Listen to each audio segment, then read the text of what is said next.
Hi friends, அனைவருக்கும் வணக்கம். TVK ரசிகர்கள், டிவிகே தொண்டர்கள் அனைவருக்காகவும் தயவு செஞ்சு இந்த வீடியோ பாருங்கள்.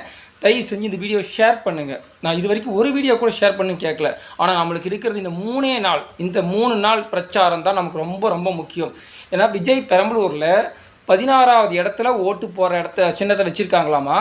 அதுவும் லோட்டா தேவைன்னா பயன்படுத்திக்கிங்க 16ஆம் நம்பர்னு சொல்லி பதிவு பண்ணியிருக்காங்க.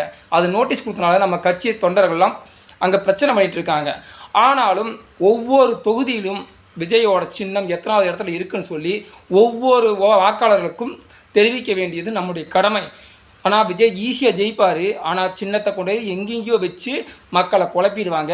வயசானவங்களை பூத்துக்கு வரும்போது ஓட்டு போட பூத் ஏஜென்ட்டுகளை தான் சப்போர்ட் கூப்பிடுவாங்க. அதனால் தயவு செஞ்சு பூத் ஏஜென்ட்டுகள் அவங்கவுங்க சின்னத்துக்கு பதிவு பண்ணிடுவாங்க. தயவு செஞ்சு உஷாராக இருங்க. டிவிக்கே இனி இருக்கிற 4 நாள் நம்ம போராடலினா விஜயை 5 வருஷமாகும் முதலமைச்சராக பார்க்குறக்கு. அது வரைக்கும் வெயிட் பண்ணக்கூடாது. 5 நாளில் முதலமைச்சரை ஆக்கியே ஆகணும். தயவு செஞ்சு இந்த ஒரு வீடியோ மட்டும் ஷேர் பண்ணுங்கள். விழிப்புணர்வோடு இருங்க. ஓட்டு போடுறது எத்தனாவது இடத்துல இருக்குதுன்னு மக்களுக்கு தயவு செஞ்சு தெரியப்படுத்துங்க. அதை புரிய வைங்க. விஜய் விசில் சின்னத்தை விட எத்தனாவது இடத்துல விசில் சின்னம் இருக்குதுங்கிறத பதிவு பண்ணுங்கள். பாய்.